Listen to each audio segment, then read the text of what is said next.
ladies and gentlemen, and welcome to another edition of the Alter Confusion of Thursday night. Is it really Thursday? Are you sure you're talking so fast? I don't know. Micro Machine. Are you so excited? Do you need more Kickstarter to make it happen?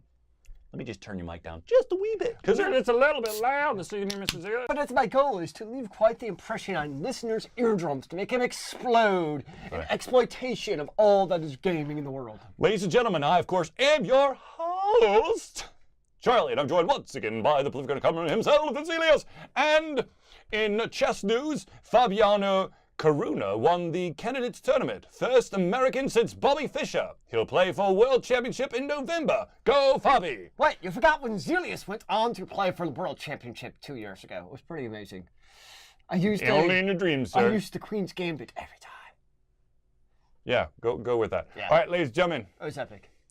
It has been a very long day for me, so if you'll excuse me just for one moment. Before we do the do, I need to do something else. Wait, there's more than the do in your life? Well, I'm going to do something before the do. Are you sure this is a good I'm idea? rolling for pre-initiative, okay? I'm really worried. 20. Oh my. This is like using some moxie. Wow, this is quite impressive. Like, I really just want to slap Charlie in the chest right now as he's chugging and see what happens. You want to see you want to see how it feels to have a Kickstarter shoved through your face? Yes, that is what I've been missing in my life. Woo! All right, let's do this. Are you sure you want to do this now? Jacked. Yeah. What are you jacked about? Video games and news and stuff and crazy things that go on around the world. Are they truly crazy? Congratulations to Black Panther as they continue to break every single freaking record out there. Only to be topped by Age of Ultron when that comes out. I don't know. Oh, it will. I think it will. The thing is, if Age of Ultron, first of all, it's not Age of Ultron. I always say that. It's Infinity War. I was wondering how long it took to correct me. As soon as I said it, I was like, that's wrong. But second of all, it really depends on spoilers. If people can shut their traps about who dies, but because there's going to be certain people who are like, well, I'm not going to watch it because... So you're saying if everybody gives a spoiler that Captain America dies, then people aren't going to see it because they know he dies. There's going to be some people out there going, yeah, Captain America. Okay. There are going to be people like, no, not Cap, not Steve Rogers. How am I supposed to go on? I can see that. I still think it's going to eventually. Well, I also don't know if any other movies are coming out around the same time as Infinity Wars that can give. Do you think any movie wants to come out around Infinity Wars? Touche. That's a good point. Let's see. What's the dumbest thing we could do? Yeah, let's go up against probably the most anticipated superhero mashup thing. Wait, I thought that was the DC one. Justice League? Justice League. I thought that was. Has Justice League come out? Yeah, like a year ago. See, I didn't know. I thought it was still in production for all I know. Nobody actually cares. Yeah, I know. If a movie comes out, nobody cares, and you're geek. Did it really come out? There's a lot of movies that fall underneath that one, like the Belko Project. I didn't know that came out. The what? The Mergers and Acquisitions, the movie. There's an M&A movie? Yeah, it's just called the Belko Experiment. Craig Campbell. No, he knows all about it. Wow. He's like, yeah, it is so cool. And then I know someone who's actually seen it. They're like, dude, I gotta tell you, it's a true mindfuck at the end. Do you want me to tell you? I'm like, please don't. Yeah. Just on the off chance to see the movie. But it's basically, it's Office Space, but you have to use anything and everything in the building to kill people in the building. Last one standing wins. So, on the topic of Kingdom, why do you think it is that Black Panther has been such... I mean, it's not the first good super movie that's come out. There's been a lot of quality, mostly Marvel, let's be honest, besides Wonder Woman, superhero movies in the last decade or so. What is about Black Panther that's given it the next level of box office insanity? Not to sound like an absolute dickwad, but that first word, black. The thing is, it's a phenomenal origin story. Yes. It's jam-packed with amazing actors and actresses, a very interesting setting in Wakanda, good villains, recognizable. Interesting. I love the villain. I love the main villain because it's a very relatable. It's like one of those where, like, yes, he was evil in the show, but you could definitely understand his motives and why he was doing it. Why he became evil. Yeah, I can understand that totally. Yeah, there's a lot of relatability and also a lot of cool shit. And also, and this might just be me, but there's probably a contingency out there who wanted to see if Martin Freeman could talk with an English accent and have no hint of his English accent. And I stand here before you today to tell you he did it. I was just like, this is not the same guy. This can't be the same guy. And believe me, Charlie would tell you if he did not do it well. So yeah, it was just I agree. I definitely agree with all those. I mean, there's certain part of movies definitely reaching demographics that they otherwise would not have penetrated as deeply. The other thing is that they got press both good and bad. They got the good press of, it's an entire, black ensemble with the with the two token white guys from Lord of the Rings. They are literally from the Tolkien trilogy. And then, of course, on the flip side, you had the Chinese things going, it's too dark, it's too black, it hurts our eyes.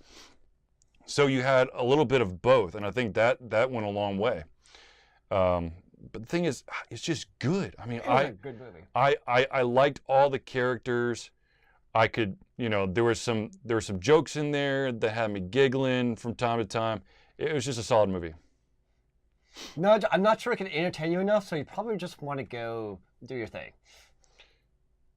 Well, Nudge was backseat gaming today. Nudge.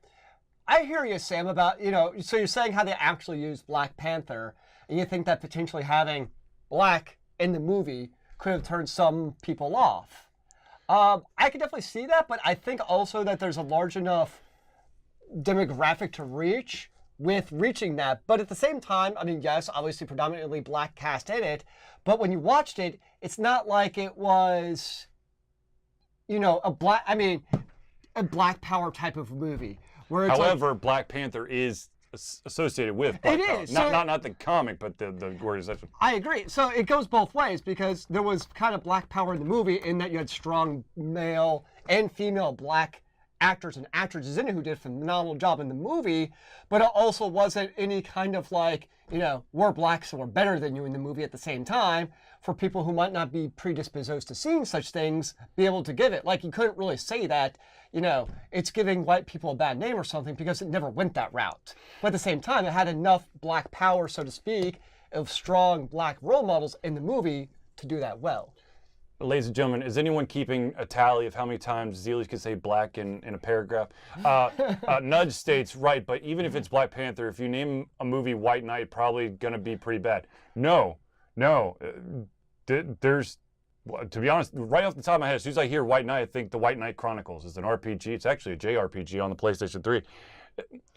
The thing is, unfortunately, in our society, we have a very racist and bigoted group of people. I would be very interested to see like the regional breakdown of the South.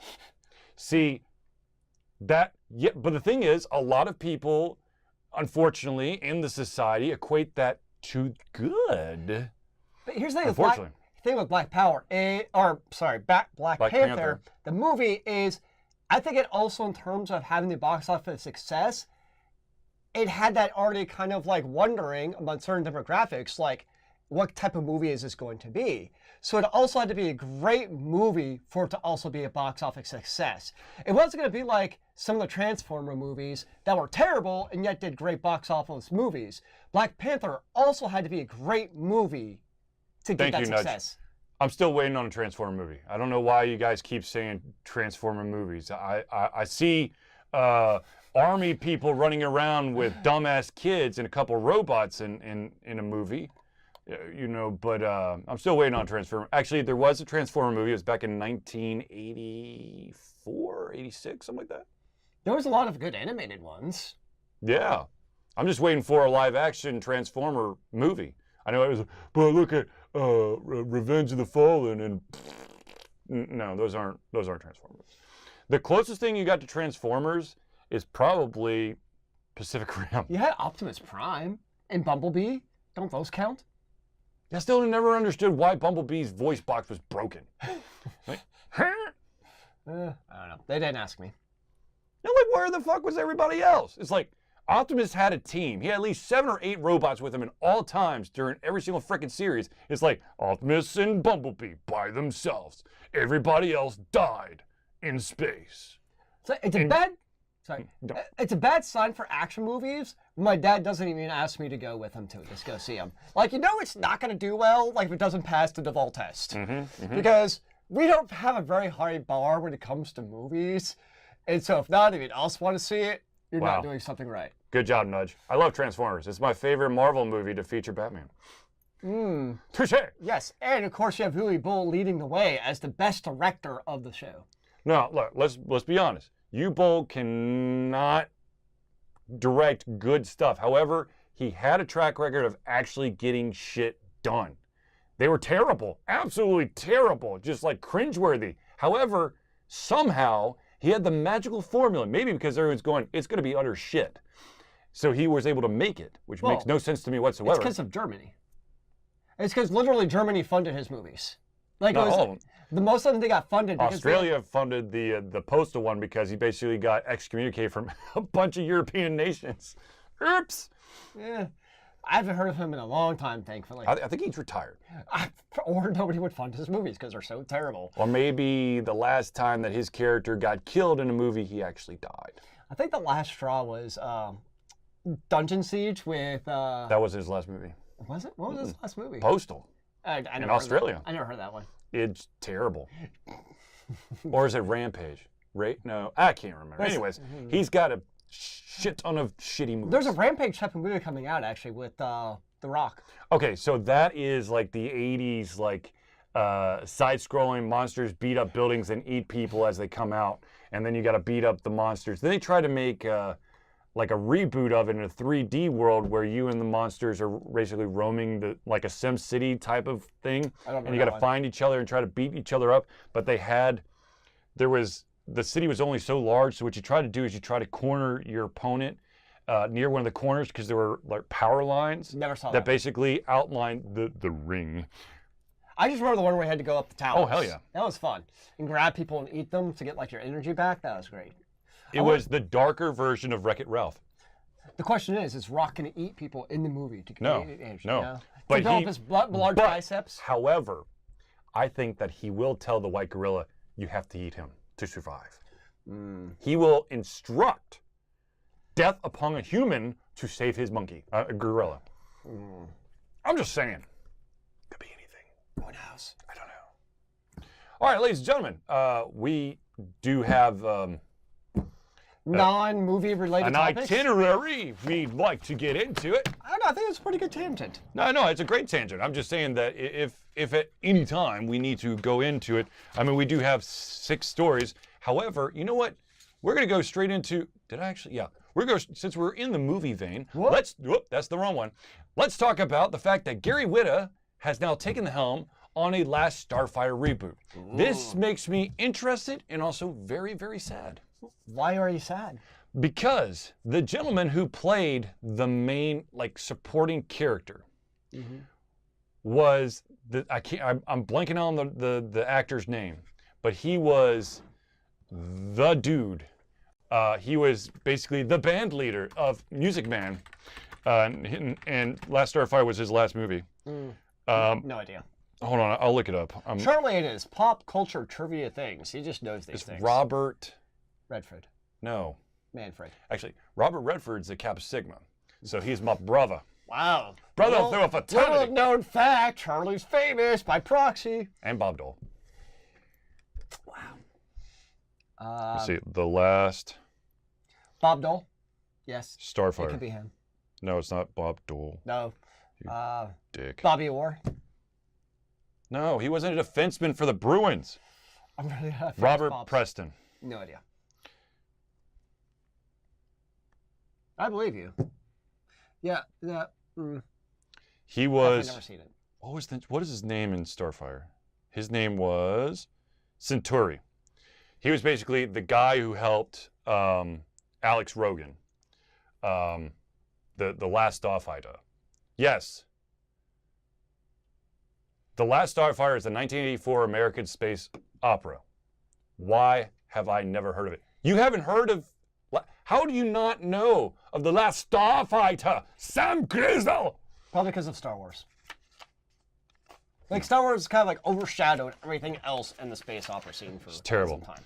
Anyways, real quick, Gary Whitta, the gentleman behind movies such as Book of Eli, Rogue One, and that movie that probably could have been done really well if Will Smith and his son didn't decide to try to do a shitty English accent all the way through, After Earth. He basically says that it's always been Last Starfighter has always been one of his favorites. It's a deeply special movie for him. The idea that playing a game could be a magic ticket to a real space adventure. It's Armada,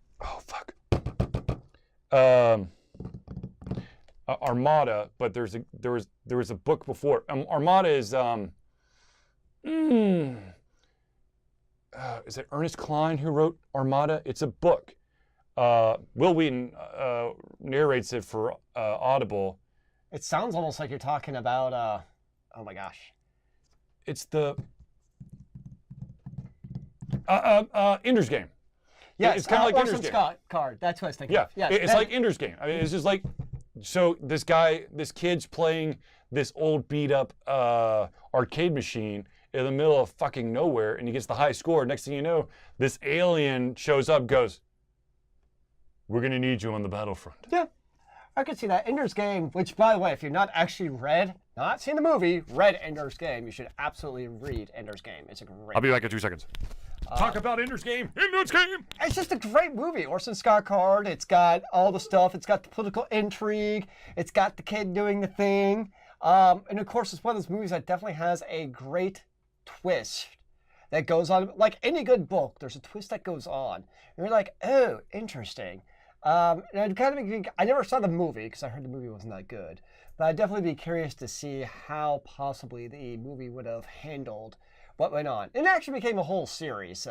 Speaker of the Dead and other books I know that I've read. Xenophage or something like that for Ender's Game that just kind of went on and on. I think I made it through like 3 or 4 books before I had enough though. And I'm like, yeah, that's enough of the Ender's Game world. Because then he started getting kind of political and all the other stuff that some artists have a tendency to do. And I have no idea what Charlie's doing back there. I think he's trying to find something. Keep talking. Yeah, I'm not the rambler that you are. I'm sorry. Let's see here. Do you draw a comparison between Ender's Game and Hunger Games? And Hunger Games? Yeah. The problem is I can't really talk too much about the Ender's Game without giving away the crux of what makes Ender's Game Ender's Game.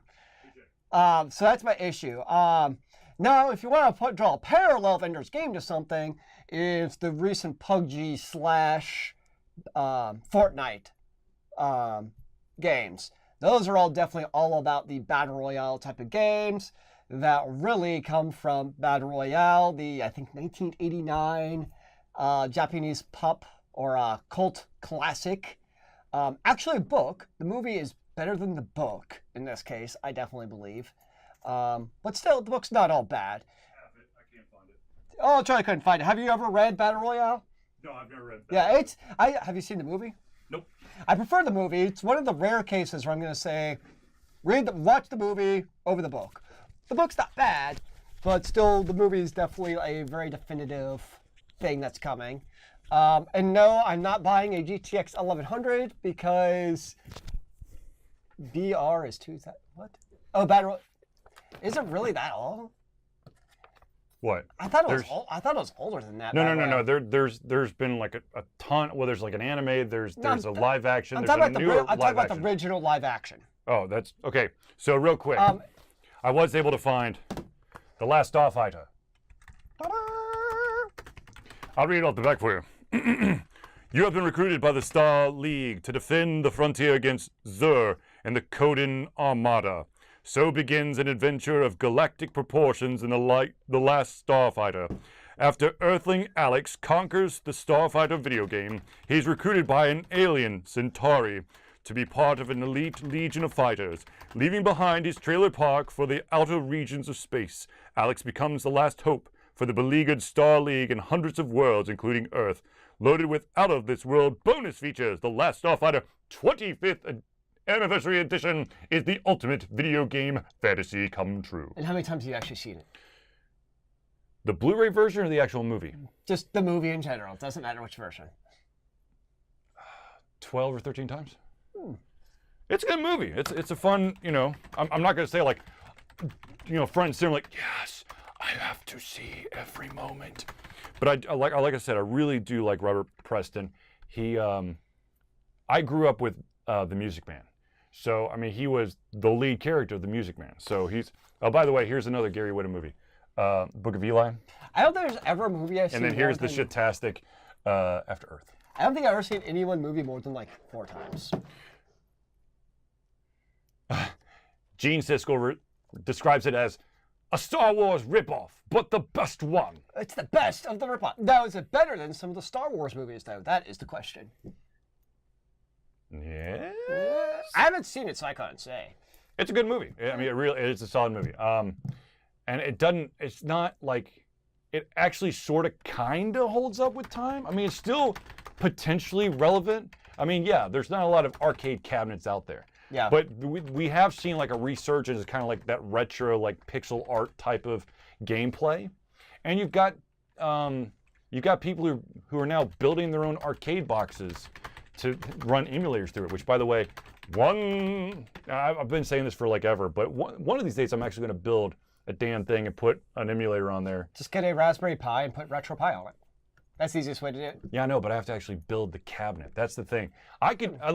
The innards I've got. I mean, I could figure the innards, but I actually want to build like a sleek cabinet with like some, you know, like custom buttons or some shit like that. I actually may be getting something that could help you out. I'm hopefully getting a CNC machine for robotics, which could do all that cool stuff. Nice. I'd be very excited.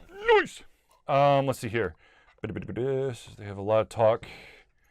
They're saying that this reboot is a reality. However, they don't have anything set in stone. Now, does it say anything about like a reboot or an actual sequel, or are they just kind Reboot.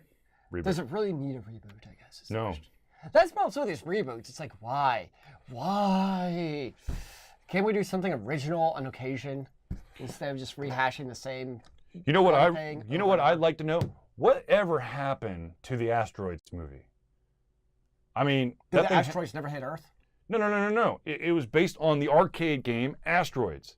It's about 2 brothers living in a spaceship whose job was to blow up asteroids that could potentially damage the civilization around them. And they get lost in space. Yeah, the movie with Bruce Willis that came out, that was an asteroid movie. Don't The one that killed Aerosmith. Yes, that one. Thank you. No, you're welcome. There was another one around the same time that came out too, I remember. Another asteroid-y type of movie. But I don't remember what it's called now. I know I saw that too. Many, many years ago. Deep Impact is the other asteroid movie. There you go. It's like when you think about a natural disaster, there's usually 2, like Deep Impact and Armageddon. Those are the 2 asteroids or meteors coming from the sky and blowing things up. See, when I think about natural disaster movies, the one that first comes to mind is The Day After Tomorrow. Right, yeah. That's for me personally. You should ask my wife how many times she's seen that movie. I know she likes it. Because it's astronomical. Yeah, well, I really enjoy that. But it's actually, to me, a good, like, type of natural disaster movie. Because yes, you know, there's special things. It's not over the top. Yeah, stupid. there's, you know, bad stuff that happens, but there's also actually like a story that goes within the actual acting versus just shit blowing up everywhere because we can. And terrible music to boot. Yeah. I mean, that was the biggest problem with Armageddon. Oh, my. I mean, there's many problems, but bad music is one of them, yes. Anyhow, so yeah, I'll be very interested to see what Gary Whitta does. He's at least a good director. I believe in Gary. It's not like Michael Bay where it'd be like, hell no. Well, let's see here. How many explosions are we budgeted for? Let's add 15 more. Okay, exactly. Go. Oh wait, there's supposed to be a plot? Well, the holes will be covered up with explosions. They are plot devices, are the plot holes. They're actually intended. They're not a bug, they're a feature. When you think you're lost, kaboom! And you're like, oh my God, it's amazing! And then it's like, then we just keep rolling. Because you're just caught in awe. We try to pick up the slack and cross our fingers that you don't remember that 15 seconds ago, you're like, what? Okay, on to the next thing. Let's see here. Okay, so we have, actually, let's talk about this fun one. This is kind of ridiculously stupid. So there's an ending. I know that people are like, why do you keep using that picture of like the kid in the dark? It's kind of scary. It kind of gives me like PTSD. It's actually for those who are watching the video and not listening to the podcast. This is actually a picture of gaming addiction. I just like it because, you know, stereotypically, like that's probably what everyone thinks it is. I thought it just emulated your youth. My youth. Which could be college. Okay, there we go. I was like, dude, you've known me since 5th grade. When did I ever have a game console in my house? You had more than me. Bull! That was my brother's. Right, but it's my brother's. It's in my house, though. How you met my brothers? Doesn't matter. You had I didn't even have that choice. You had it at your grandparents? Yeah, at my grandparents. When I lived... You potentially could have had access every single day. Potentially. Okay, anyways, let's move on. Okay, so anyways, there's an indie developer out there called Solo. Oh, excuse me. The name of the game is Solo. Solo. Han Solo. It is... Hope Solo. No. So it's a single-player puzzle game for the PC. Now, of course, when you are an indie developer, you try to get as much exposure as you can. Of course. And of course, the easiest way would be for individuals to stream your game, either to do Let's Plays and then post it on YouTube, or to stream through YouTube, Facebook, the Twitch, Mixer, whatever. But this developer has a caveat, which immediately upon hearing what the caveat is, you got to know that you basically just opened up the floodgates for every single troll to just destroy you, right? And what was this mandate? We'd love to see you all playing our game and sharing your experiences with other people. Just be sure to be respectful and do not use hateful terms during your stream. What is a hateful term? Is saying hate a hateful term because it's inclusive of the term? I think this guy is stupid. I bet Nudge is full of hateful terms for the video No, game. I'm sure Nudge would have a field day trying to stream this But game. you're right. It definitely is asking for somebody to troll a game just to be like, how far can we push the envelope before the developers tries to smack us down for being hateful? Seriously, like... And it's a puzzle game. Right, I know. So, but okay, so hearing this... I hate this puzzle! No, it immediately makes me think of there's a developer out there who makes solid games, but he's an absolute wackaloon. His name is Jonathan Blow. Oh, yeah. He made the game Braid. And I'm sure you've heard this story a million times. I'm going to tell you a million one times. And that is that upon releasing Braid, his baby, he made, of course, he made every single piece in it. He had this vision and he executed it, and then he gave it to the public. Which, by the way, Braid is a fantastic game. It's a fantastic game. It's got, a ton of different puzzle mechanics that definitely... different levels have different functionalities and stuff. It's really cool. However, there are certain pieces of the game that were played in such a way that Jonathan Blow did not appreciate it. See, he is an egomaniac. He's. If you think I'm a purist, Jonathan Blow makes me look like, I don't know, what's the, Me. Sure. Right, I just don't care. Yeah. As long as it's good, I don't care what the source material is. He stalked YouTube videos of Braid and would comment using his own account on those videos if the individuals were playing a game in a way that he did not envision the game to be played for. I would actually feel kind of honored if he commented on my gameplay. Like, yeah, but he was being a dick about it. He's like, you do understand that you're wasting your time playing the game like that. That's not how the game's supposed to be played. You're not playing the game in the way that the game was intended to be played. Can you please correct this error? I suppose you just didn't flag the content for being terrible. Oh, I'm sure that he did that as well. I'm sure he did that as well. But I know, I'm sure the vast majority of you people out there understand this thing, and that is, if you create something, you have to be very aware and willing to accept the fact that not everyone's going to see or interact with your creation the way that you would. It's not possible that everyone's going to do it the exact same way. People are going to interpret it in a million and one different ways that you could never have anticipated. They're going to play it. They're going to take in, like, you could say the sky is blue and people interpret it as the ground is green. That's just going to happen. And you'll be like, look, how did this person come to this conclusion? I mean, look.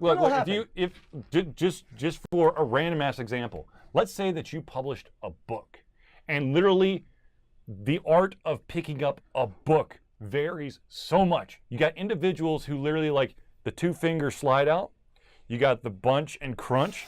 You've got the, I've got to read the last page to see if it's good. Yes. There's the people who crack the spine and read a random page and go, oh, that sounds interesting. They've got... Now, I'm a spine cracker, but I do that as like preemptively, and then I go back and read from the beginning. I just like having a crack spine. You've got, I mean, you got the people who literally like, especially if it's a hardback, you basically sit there and then you skim the pages, go... Okay, I don't do that. Oh, it's a good book. You know what I used to do back in the day with Dragonlance books? Because every chapter, if you remember, with the Chronicles, the chapter had a name to the chapter that kind of told you what's going on. Yep. So before I start reading, I look at every single chapter and try to figure out what's going on based on the chapter name. I haven't done that in years, but I used to do that with Dragonlance. But that's the thing. Everyone is going to, like, even a movie, even something that you're not truly interacting, you are a passive participant in. People are going to interpret things in different ways. Look at the China issue that came to Black Panther. Yeah, exactly. They interpret it totally different, and it's like, how did you come to that conclusion? And yet they do. It's like Lords of the Realm 3. Many people might actually like the game. I thought that I could literally just shit in the box and increase the value of it. No, they're wrong. It's a fact. Yeah. Shitting in the box would have increased the value. It was that bad of a game. Anyways, okay. Yeah, this with the indie developer coming out and said, okay, now here's saying the question, that you know we want you to be respectful and not use hateful terms. That's what your streaming platform is supposed to do. Okay, your Twitch is supposed to be like, hey, no, you can't stream that kind of shit, and they're supposed to shut that down. So is YouTube, so is Facebook, and so I don't know about Mixer. I have no fucking clue. I keep forgetting that Mixer even exists, to be honest with you. It's not, you're as a nobody. I'm not trying to be mean, but as an independent developer who does not have a lot of cred, don't go around and say you need to do it this way, because I want you to be nice. Well, think about it this way, though. The only reason we're actually talking about, what is this game even called, do you know? Solo. Solo, you said at the beginning. The only reason we actually know about Solo, though, is because they said this. So maybe, actually I'm not giving that much credit, but maybe it was a brilliant marketing technique, be like, you know what, we're gonna get people to talk about. I don't think that's actually the case. No. But in hindsight, this has now become kind of news that they're telling streamers to do this, where otherwise people might not even know what Solo is. So now maybe they might look at streams to be like, huh, what is this game? What are the people actually being hateful in their streams? Let's go find out. Sure, there's a subset of viewers out there who do it. But to be honest with you, as soon as I read this, like, there's no way in hell, one, that I'll play Solo, and two, that I'd ever wish to watch a stream because I know someone's going to be a dick. And I like to watch constructive streams if I actually watch a stream. It's very rare for me to actually watch a stream of someone playing outside of like tournament play. Gotcha. I don't usually just like sit back and go, oh, let's see what Billy Bob McGee is streaming today. Oh, look, it's Pasta Savage 3. I can't do that. I can't be a passive participant. I can play and stream. And I'm sure some people are like, God, he's so boring. And other people think, this guy's fucking insane. But maybe it's both at the same time. Yes. Streaming chess. Well, see, the thing is there commentary? Because that's the other thing. A lot of streamers, and I'm guilty of it too, is that I sometimes kind of sink into a certain mindset, and I stop talking because I'm focusing so hard. But if you've got the whispering golf commentators, I wonder what he's gonna do. It looks like his knight is in trouble. However, if he were to move his knight, on the very next move, he probably would have to sacrifice the queen. So I spent this week very productively rewatching the Harry Potter series.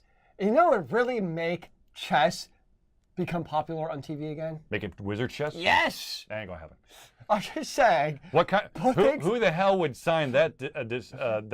World champions, people who can beat everybody. No. I'm just saying, okay, maybe not real people. Maybe their favorite pet.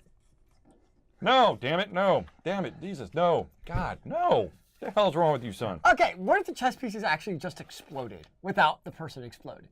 Would that give it, maybe we could give Michael Bay How a big are the special chess effects pieces? budget. We can make them wizard chess size, like, the size of the room. How expensive are these chess pieces? Because exploding, okay, first of all, you have to get explosives, but you have to be careful. You have to rig them up correctly. It's a very dangerous thing. Again, and you also have to rig them in such a way that you're not going to damage any adjacent pieces. Hey, we have a battleship movie. Why can't we have a chess movie full of explosions? You really want to go there? Where the fuck did these aliens come from? I've got a naval fleet. You've got a naval fleet. Where the fuck do you think it is? That's it. There's no robot, super alien, terrestrial, blah, blah, blah. Exactly. So if we can make a battleship movie, we can make a chess movie. It also becomes like 4D chess with Chinese checkers thrown in. It's called Search for Bobby Fischer. It's a great movie, by the way, if y'all haven't watched it. I actually have seen it before. It is a good movie. It's a good movie. Yes. Okay, anyways, let's talk about expensive stuff. Like exploding chess pieces? No, let's talk about the HTC Vive Pro Starter Pack with price and accessories. Yeah. Oh my. All right, ladies and gentlemen, no longer we have to pay over $450 for tracking and controller accessories needed to use the high-resolution VR headset. Whoa. Excuse me. HTC announced this morning that a new Steam VR 1.0 tracking bundle, including 2 tracking boxes and 2 hand controllers, will be available starting Thursday for $299. That's $299, not $2.99. Dang it. Which, ironically, $2.99 was how much I paid for a Firehouse large club on a sub with chips and a drink. That's a really good deal. How'd you get that? I have the Firehouse app, and I redeemed all my points to get a.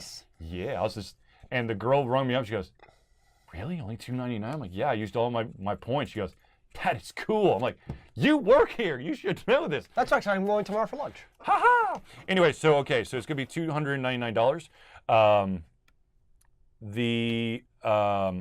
So that brings the starter price for the new Vive Pro headset down to about $1,100. While those upgrades from the original Vive can still buy the headset alone, for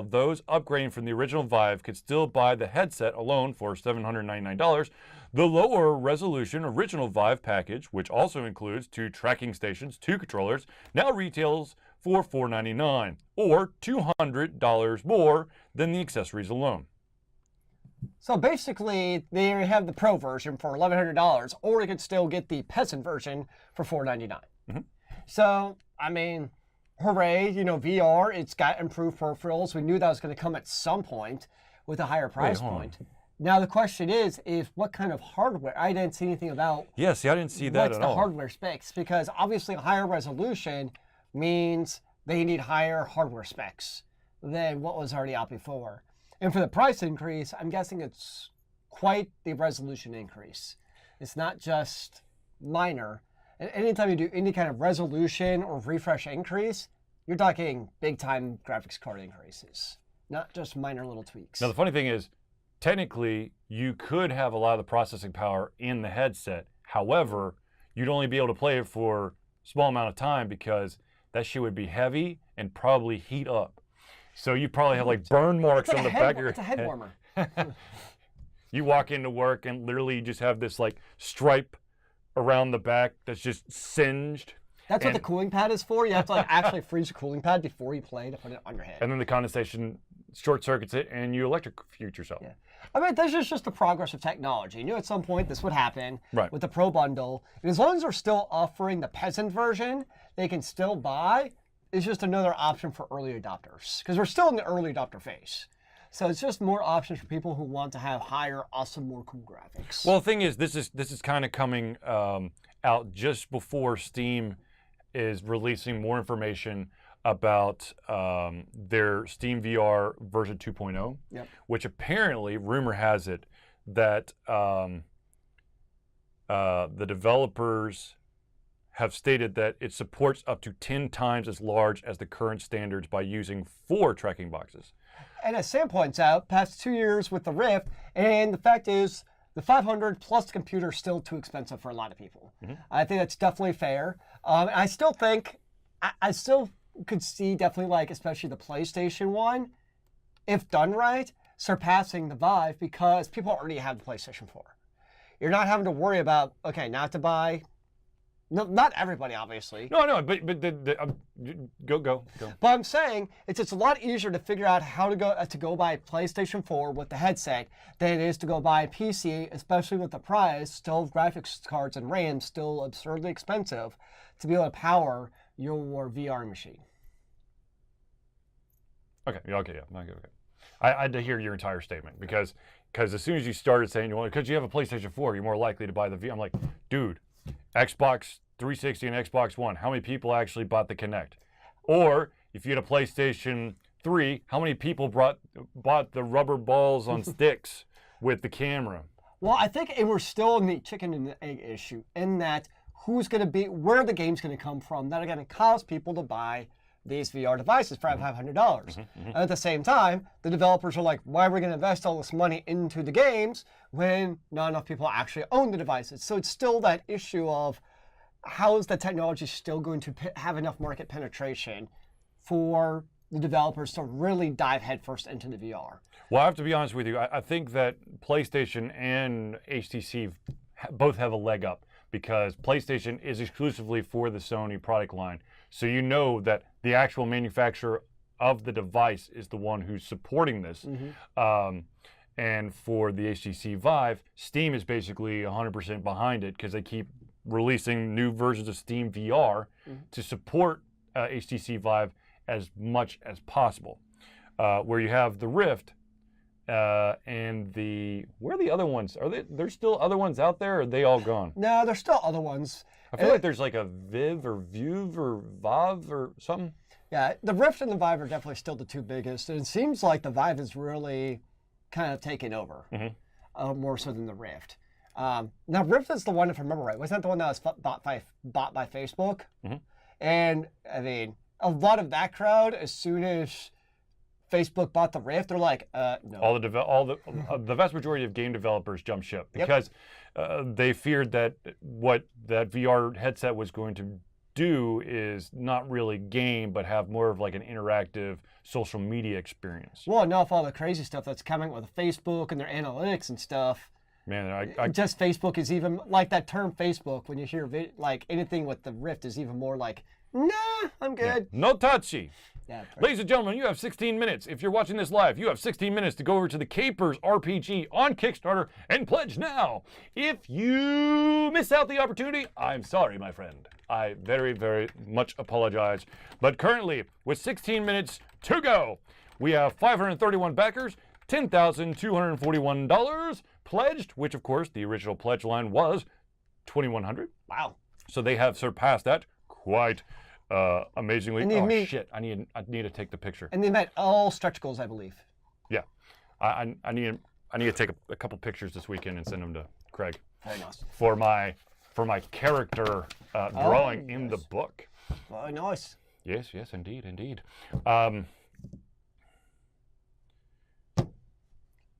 Yeah. Okay. So what would ever get you to what would it take for Charlie to actually take the plunge into VR?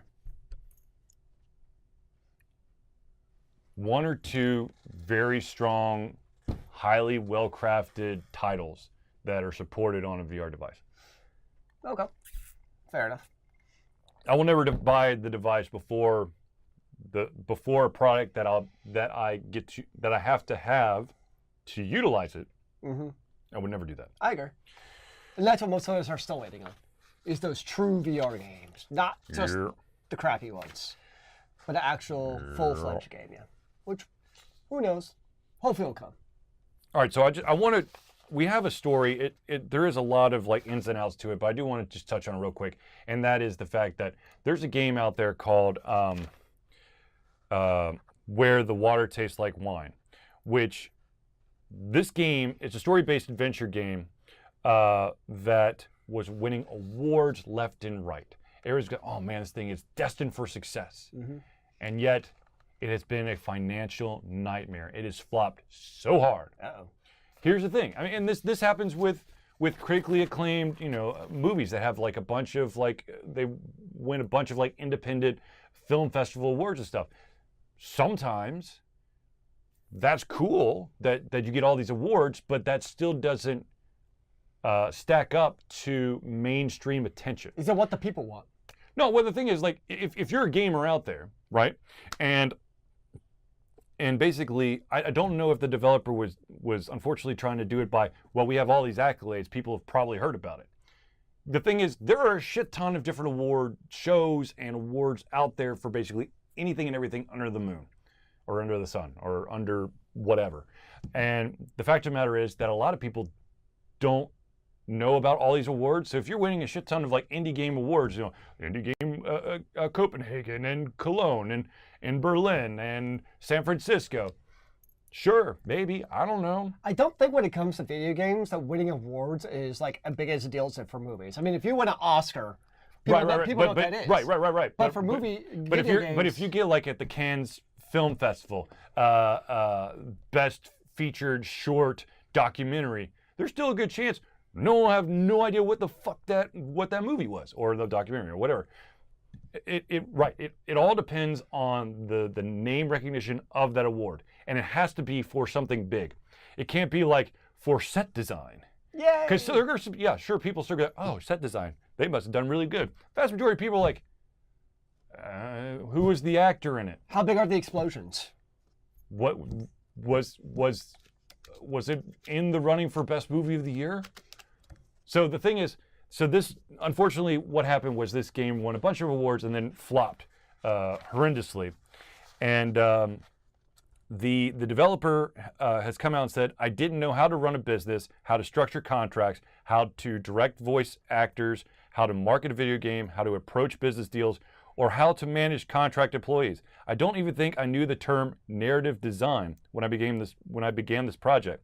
Unfortunately, right about when I was learning how much there was to know was also when I was running out of money to hire additional experts to help, and I had to tackle most of the above myself.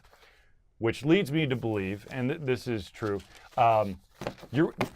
this game was winning all these awards as an unfinished product. It had a lot of promise. The problem was, promise does not mean money. It means when it's done, people are going to be really excited about it. Yay! Which, of course, is why you have things like Kickstarter or early access on Steam or something like that. Which I'm kind of curious as why he didn't do a crowdfunding type of thing. Probably because it was too late. Too late. He probably was in the 11th hour and go, oh shit, I don't have money. When you think about it, you're a video game developer. Why would you think you have to know about contracts and all those? I just want to make stuff? the game. Exactly. That's all I want to be as a video game maker. And all of a sudden, like, this is your heart and passion and soul. Yep. And now, chances are, too, probably when also he realized all this other stuff happened, that also pulled away from his time and ability to be able to make the video game effectively, too. Because now you have to worry about all these other things that you don't want to do. That's not what you're in it for. Well, I mean, that's the other thing is if you make the game yourself from the the bottom up or top down or whatever, however the hell you want to make your game. If you do it all by yourself, you are in control of almost every single aspect of it. But when you start having artists who, sometimes I've had to deal with this as a developer once upon a time. When you tell an artist, I need a forest landscape for the background, and that's all you give them, who the fuck knows what they're going to give you? It's probably not what you're going to want. Say you need uplifting music. They might give you like choir music. Ooh. That's not what you're looking for. You just want the victory music or something. So having to deal with those individuals. So Sam Grizzle, why do they present an award before it's finished? Most likely to be good award. The thing is, when you're showing off stuff, and this happens with movies as well, it's like showing off a demo, a very well polished demo. look at how, look at all these different pieces, the art, the narrative, the style, the flow of the game, and people then basically make the assumption that when the product is finished, it's going to be like this throughout. There was a game called Alien Marines that the demo looked fucking badass. I'm talking like particle graphics. It was steamy. There's lights and shadows and the graphic engine, which is gorgeous for the demo. And everyone's going, oh my God, I gotta get this game in my hands. And then when it came out, they turned off all the fog. They turned on all the lights. There's barely any shadow, and everyone's going, wait a minute, what the fuck just happened? Are we playing the beta version and the demo was the finish and somehow someone oopsie daisy? No. They decided that after that little piece of showing off and everyone got excited, they're like, oh shit, we don't know how to actually do that the whole way through. So, I mean, that's... And part of it is managing the scope. I mean, look at the Kickstarter like with Capers. Craig, he had a very specific scope. And he goes into it planning for, and that's what the successful Kickstarters do, is they go in for it planning. This is a specific scope that I can do with X amount of money.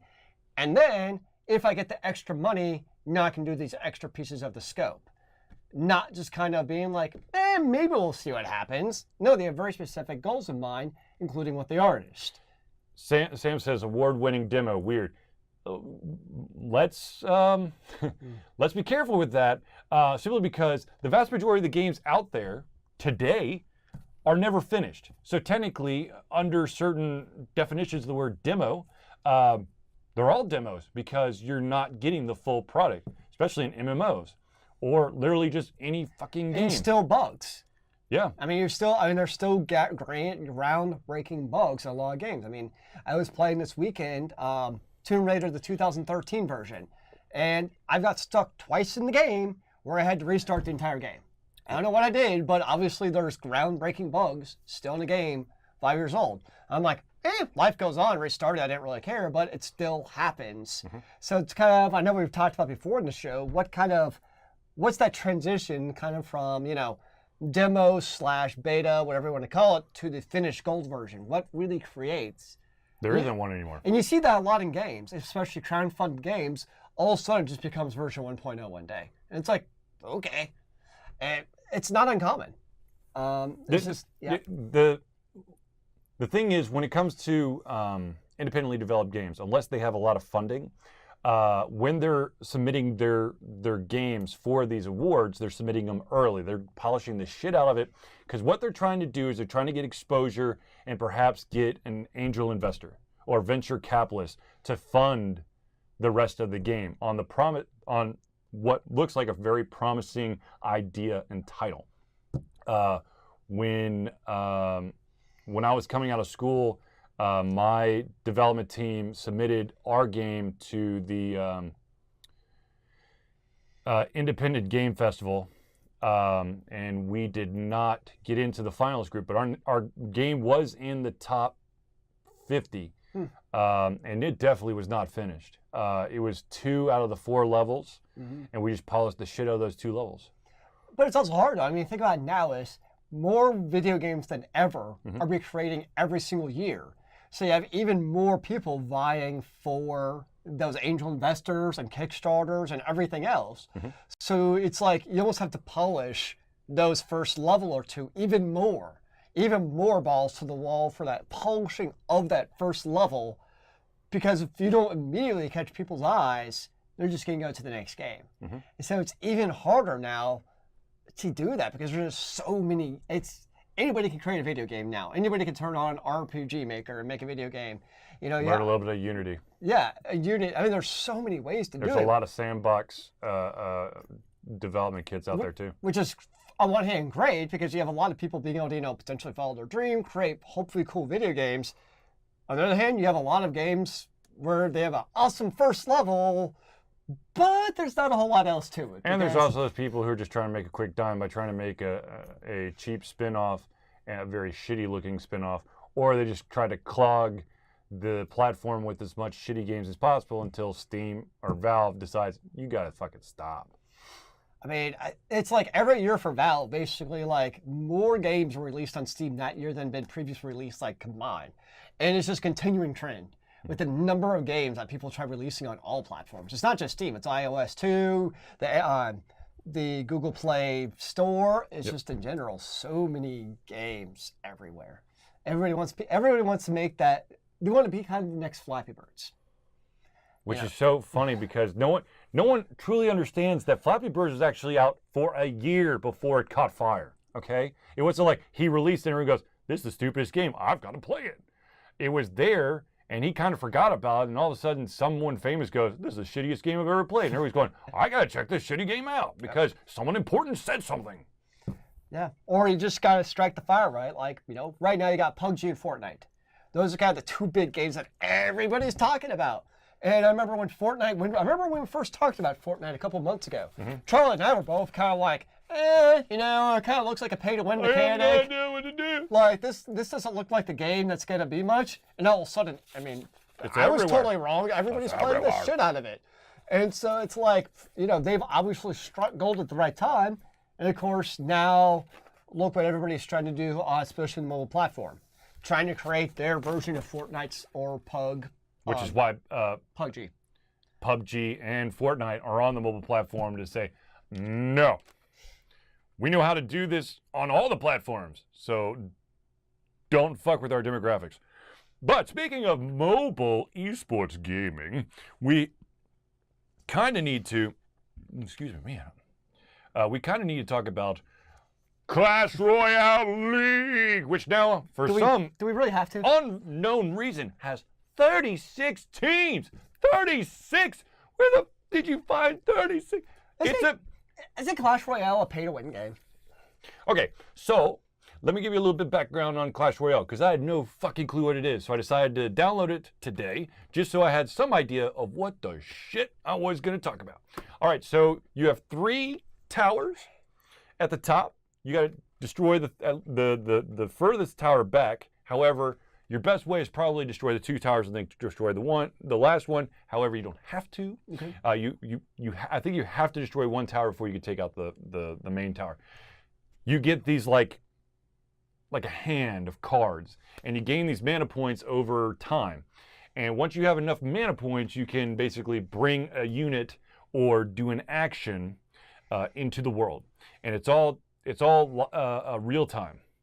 I have played Clash Royale. So you got these 2 bridges that you have to go across, and you can put a giant there who's slow, takes a lot of mana, but he can deal out some damage. Or you got the archers, you got the bombardier, whatever, the dudes who throw bombs, and that's really it. You're just trying to have a stronger strategy than the person on the other side. And you win if you're smart enough. Now, how quick are the matches? Not long at all. Not long at all. But I think that might also be important too. If people, let's say they're interested in Clash Royale. Now, let's say it's eSports. I mean, we're talking quick. I'm guessing 5-minute matches. If that. 10. Yeah. I mean, so very kind of quick paced in and out. And let's be honest, with the current generation, the quicker the better. They kind of want that high octane instant offense, really. And so, you kind of get those quick, hard-hitting games. It's not potentially like some other games like, what is it notorious is, LOL. League of Legends. You can know in the first 5 minutes who's going to win a game, but the game could go on for 45 freaking minutes. So it's like, oh, crap, do I really have to sit through this entire game?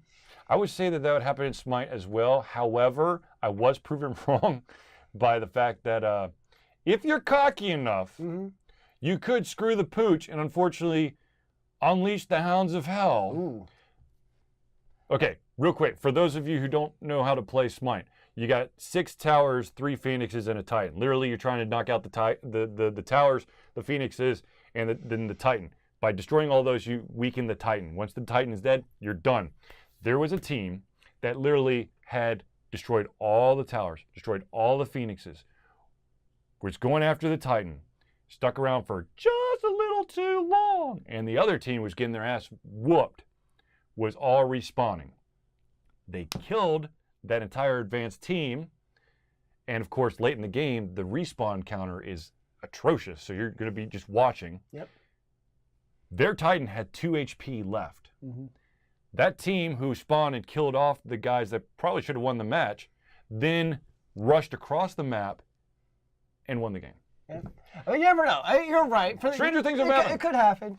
But yes, there's usually you usually can figure out with League of Legends and Smite and probably whatever Dota I think as well. Dota is pretty kind of like that. Because you can see, especially in Smite, and I'm sure I haven't really played League or really paid attention, but when you see the kill count and the discrepancy of like how much gold and damage are being dealt out in comparison to the other team, unless they do something completely stupid, you kind of know.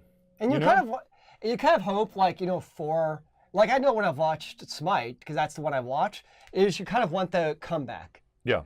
But the way that, kills and gold stuff works, it's actually the further you get behind, the harder it is to come back, because the other team gets further ahead of you. Mm-hmm. And on one hand, it's good, because on the one hand, it's a mechanic to reward that team for playing better than you. Mm-hmm. On the other hand, from a spectator standpoint, it kind of stinks because it actually reduces the chance of a comeback the longer a match goes on. You just sit there waiting, which, of course, this is another reason why Fortnite, I can't speak about PUBG, but for Fortnite, once you're dead, you can literally into another game. Mm-hmm. So if you've got a favorite player and they die, watch them play again. Of course, Clash Royale, it's a pretty quick game. So, the match is probably going to... Did you enjoy Clash Royale? It was interesting. I'm like, I'm not going to be like, oh my God, I have to play this like every hour of every day. You're not going to become a Clash Royale eSports legend? No, fuck no. I got too much shit on my plate anyways. But, they've got... An in-game event drew 250 million players to qualify for different teams. I mean, I guess if you're looking at, how... Okay, you're asking, how do they get 36 teams? Well, I'm guessing that the buy-in for an eSports Clash Royale team probably isn't very high. I wonder if there's even a buy-in. Like, we're not talking like, Overwatch League or anything like that. It's probably very much on the low end, if there even is one. See, that's my question. Sam says 36-team eSport, so each team has 36 players? Or each team is a player? Or each team has like 3 players, like two alternates and then a sub? There's not... From my understanding, I think you could do 2v2. So, it's like a 4-person match, so you got 2 and then I guess an alternate? Esports everywhere, man. Sure, why not? Yeah, okay. Esports the other thing is, this is just me. I would never want to play in a competitive esports atmosphere with these big-ass hands on this little of a screen. Where do they come up with esports I can be good at? Yeah, I know I'm going to be waiting a long time to figure that out, too. It's going to be the new exclusive, how fast can you skip the dialogue text in an RPG game. Ooh. And Zealeus would actually be a front runner. He knows that shit. He knows how he'll bash every single button until he can figure it out. I will figure out a way. Every single scene, the skip button is randomized, and you have to figure it out. Ooh, I think we're onto something. Well, it's like Zelda. What the fuck is the name? The latest one for the Switch. You can skip certain cutscenes by hitting X. Twice. Okay. But then like the big cutscenes, you have to like hit X and then hit the plus sign. So it's different. So it's the same, but it's different. Sometimes I have like little pet peeves in video games. They're just like, really? Like Tomb Raider, right? Yep. So you go around, you pick up stuff on the floor, like, legendary items. I really don't care. So again, I click close right away. So you click the first close button, but the second close button for the menu is in a different location. I'm like, wouldn't it make sense to put like basically the close on top of the close? Because chances are, if you just open up the legendary items and read about it, you're gonna like close out of the main menu also at the same time. There is a game, I can't remember off the top of my head. I've been playing a couple of different iOS games, and most of them have been like clicker-esque. One of them, literally, there's like a bar at the bottom where you click on the icon and it pulls up whatever the menu is, and then you click on the icon again, it goes down. Okay. However, in the other game I'm playing, you click on the icon, a window pops up, and if you click on the icon, it doesn't do anything because there's actually an X button in the top right-hand corner that you have to click. What is it? So I was playing Idle Heroes in the iOS. Idle Hero! And it's one of those Of games. justice. What?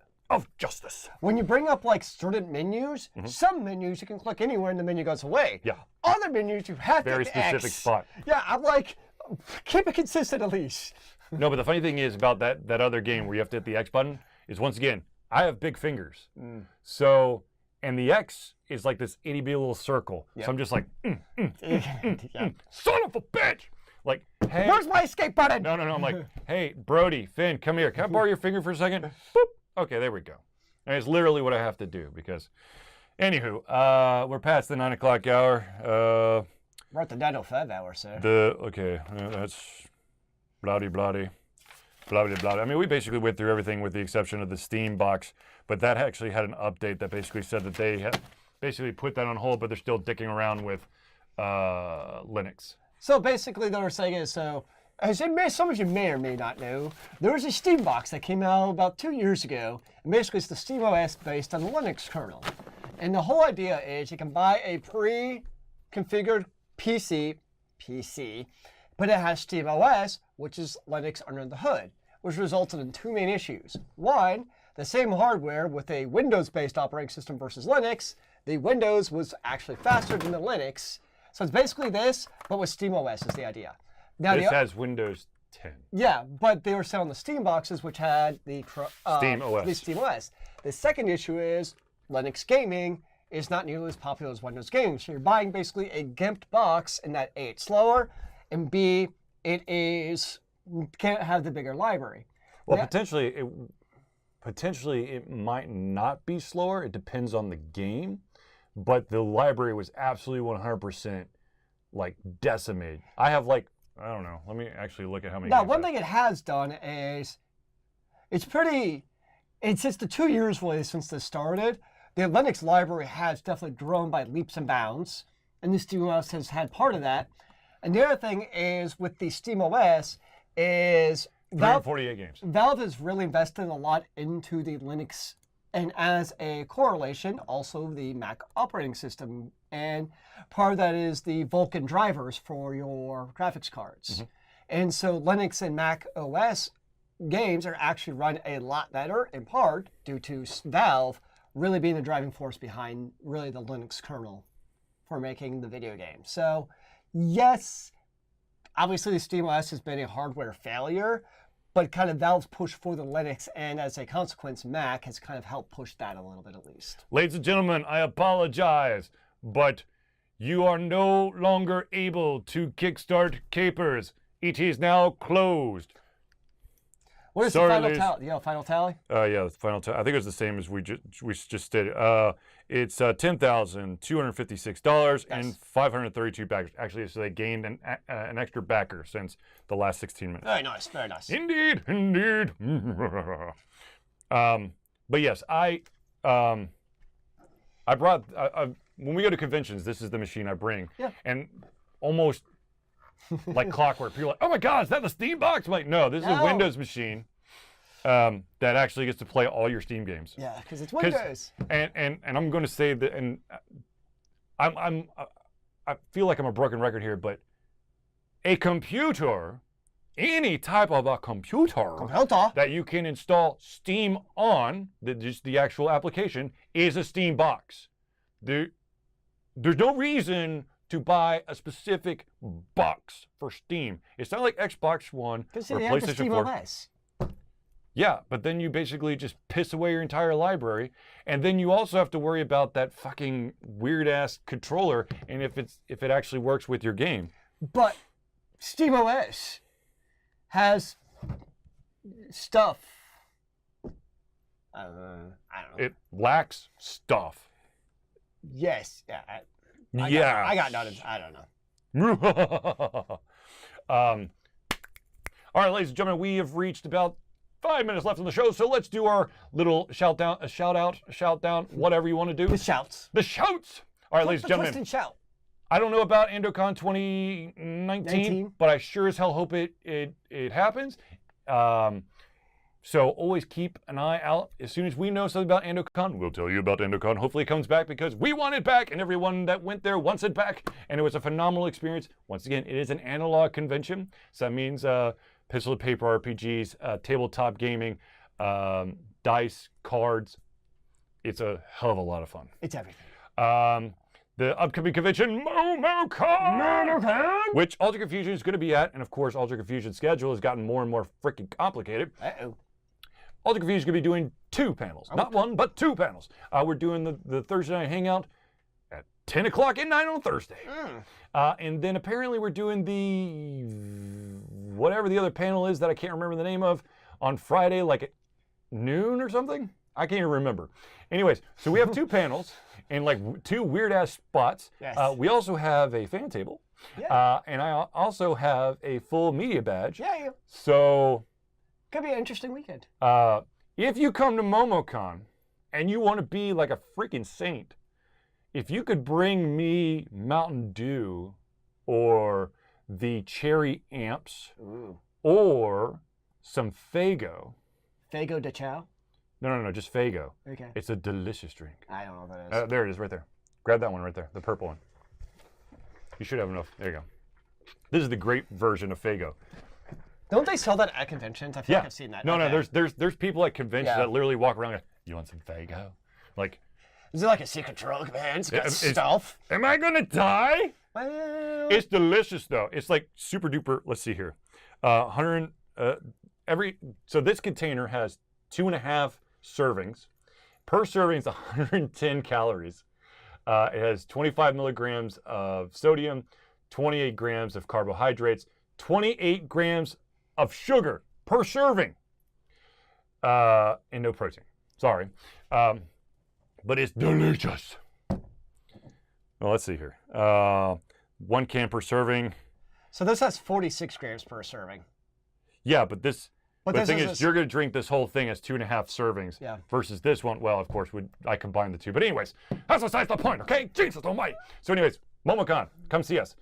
Speaking of, if you want to be an absolute 100% saint for Altered Confusion, I know that everyone is very, very, very, very, very, very, very, very, very aware of my crazy addiction to the Mountain Dew. And you fear that Altered Confusion funds might go to Mountain Dew. Of course, once again, nope, never will, hasn't, and will never. How do you pay for your addiction? With my own money. What? However, ladies and gentlemen, if you do want to supply Altered Confusion with any type of like a carbonated beverage, preferably the Code Red or the Mountain Dew, I am going to give you the Altered Confusion mailing address, the P.O. Box information, if you are so destined to do that. And of course, also you can, I know I'm going to step into this deep, but if you want to send us random shit, you can send it to 1551 Dunwee Village Parkway.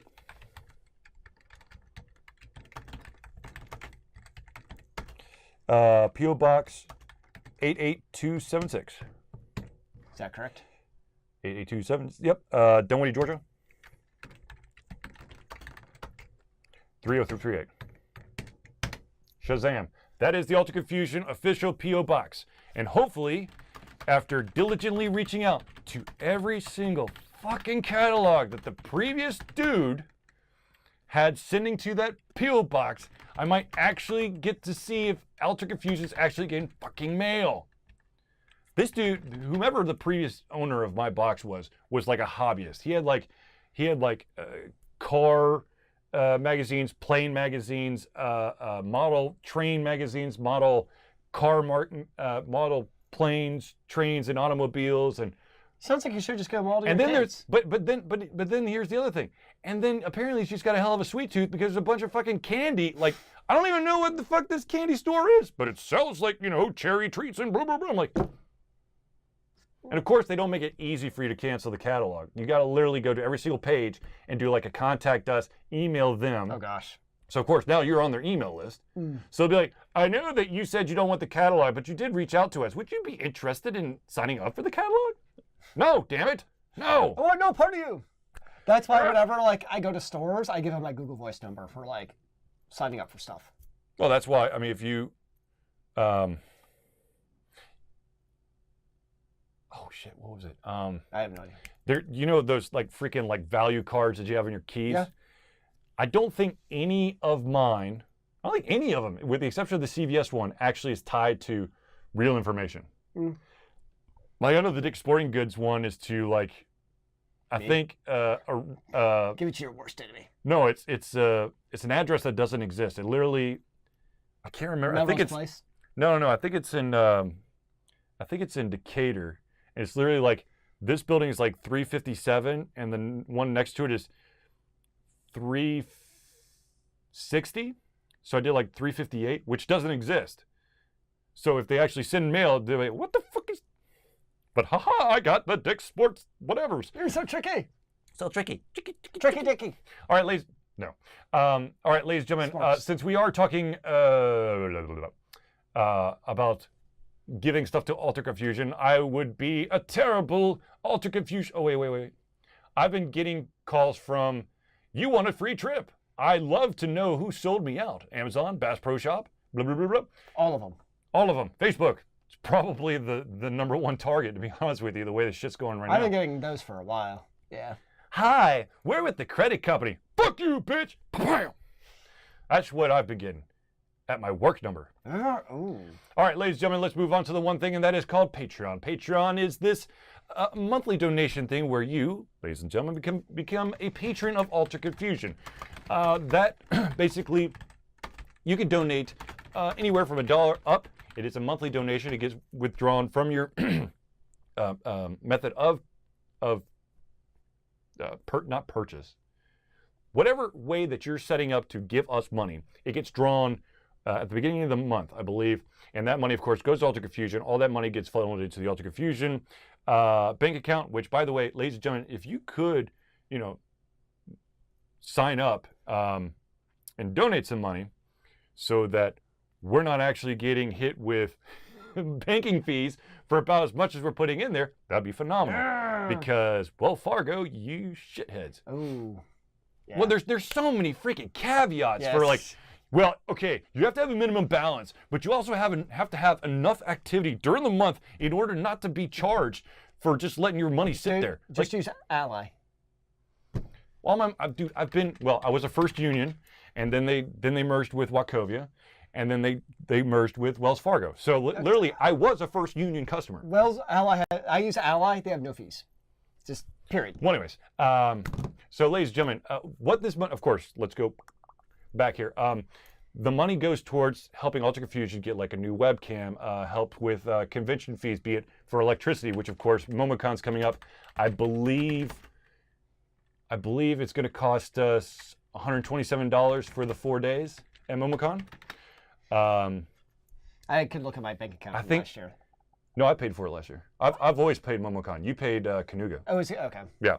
No, I've always paid MomoCon because I have to wait for the table number to come in, and then I got to go through the Georgia World Congress Center website to actually. Gotcha.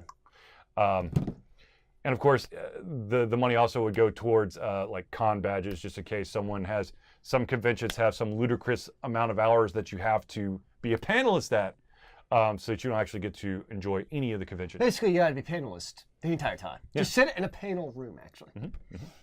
Seems fair. It's like, oh, you want to actually socialize and perhaps sit in on a panel that your friend's giving, but not actually be a panelist in that one? Oh, no, you can't do that. Full charge. Full charge. But yeah, update with the camera, the lighting equipment. It would be phenomenal if we could actually update our interview equipment in some regard. If you're ever curious about our camera equipment that we utilize for interviews, I did post the entire thing on AlteredConfusion.com. It shows you the camcorder, the tripod, the ghetto-rigged preamp box. Pretty sketchy. And the two mics we use, the two condenser mics that we use. So yes. But anyways, that would be phenomenal. If you do not feel comfortable with donating on a monthly basis, but you still want to donate some money, of course, you could always go to the Donate Now button. That's our PayPal account. That's the Altered Confusion PayPal account. Once again, go straight where the other money goes. We don't actually get to touch it. It literally just goes towards Alter Confusion stuff. But if you do not feel comfortable about doing financial stuff, but you still want to support Altered Confusion because it's awesome, ladies and gentlemen, the best thing you could do is anytime that you see a video or a post or something revolving around Altered Confusion, share it. I love the fact that y'all are liking it and loving it and favoriting it, but if you could just go, for us, for Zealeus and Charlie, if you could go that slight extra step and actually retweet it or share it or broadcast it, that would mean the world to us, because that would basically allow for us to get a stronger audience of like-minded individuals or very broad-minded individuals, because I know that there's individuals out there who have very differing opinions on different aspects of video games and translations from books to games or games to books and games to movies. The world at large. Yeah, basically. Everyone has their own damn opinion. No one's going to have the exact same opinion. I would love for everyone to have my opinion, but that ain't going to happen. And if they don't, they're wrong. Yeah, damn it. But seriously, if at the bare minimum, if you could just, it would mean the world to us if you could share and repost and all that stuff for Altered Confusion. Now, I know that we haven't really had a lot of stuff being posted, and I'm going to try to fix that. First off, ladies and gentlemen, starting this Tuesday, I will be streaming. What? Like normal. What? The second basketball league that I was playing in every Tuesday night has ended. What? We lost by 20 points in the first round of the playoffs, and so we're done. I would like to state that after that game, I streamed for the allotted 3 hours, but in the dead of night because I was so pissed. I was kind of curious because I saw they might email the next day Altered Confusion starts streaming. It's at 11:30 p.m. Yeah. I'm like, dude, is that right? Yeah, no. It was 11:15. I went to 11:15 to 1:45. Yeah. Okay. Yeah, that's No, right. I was shaking with. Anyways, that's for another time. But if you are looking for all the ways that you, my friends, can reach us, the Altered Confusion cast, crew, all that stuff. Of course, you can go to patreon.com/AlteredConfusion, but we also have a lot of different avenues outside of that you can hit up. Of course, our Facebook. At Altered Confusion. Our YouTube. Altered Confusion LLC. Our Twitter. With at AlteredConfusio, because there's no N, because the N would break the internet. Who knows? And of course we have Twitch. Twitch.tv/AlteredConfusion. Of course, that's if you are not watching this live. If you are watching this live, miraculously you're here. So just favorite us and also make sure that the notifications is turned on so that you know every single time that we go live. Real quick, I will answer one question from the audience, and Sam asked, plays ball, point guard, center, hired goon. I play small forward or power forward. So basically, not the biggest dude who's the bruiser, but the guy who could shoot the basket, comfortably shoot the basketball close to the hoop, and also can hit three-pointers, because that's usually where I am. I'm at the three-point line going, hi-ya! I don't actually go hi-ya, but that was... I think you should start doing that. Hi-ya! What the fuck is going on? No, I will tell... Okay, I know that we should cut this off, but I will tell you this real quick. We're getting our asses handed to us, okay? And my team actually finds me in the corner for a three-pointer, and the team leader on their team is on the bench. He goes, it's nothing. He ain't gonna hit anything. And it was nothing but no. I said, yep, that was nothing. And he's just like, shit. Anyways, ladies and gentlemen, I would like to thank everyone for coming out to join us for this Altered Confusion Thursday night Hangout. Of course, if you want to catch up on anything Altered Confusion Thursday night Hangout related, we do have a podcast you can find on iTunes. And of course, all of our videos are posted on YouTube. And yes, I know I'm 1 week behind on actually posting it. Actually, it is posted, I just haven't published it. But anyways, ladies and gentlemen, I want to thank everyone for tuning into the Altered Confusion Thursday night Hangout. For myself, Charlie, and Zealeus, it's been a pleasure to give you everything coming out of our heads, our mouths, and of course, our hearts. Ladies and gentlemen, we will see you next Thursday for another amazing... Well, actually, will we see you next Thursday? Yes, I will be here next Thursday. Okay, we will both see you. Thursday, I will not be here. We'll both see you next Thursday for another amazing Thursday night Hangout. Indeed, where I won't yawn as much. Remember, kids, keep on gaming in the free world. Aiming at that, brother. Way to let us down.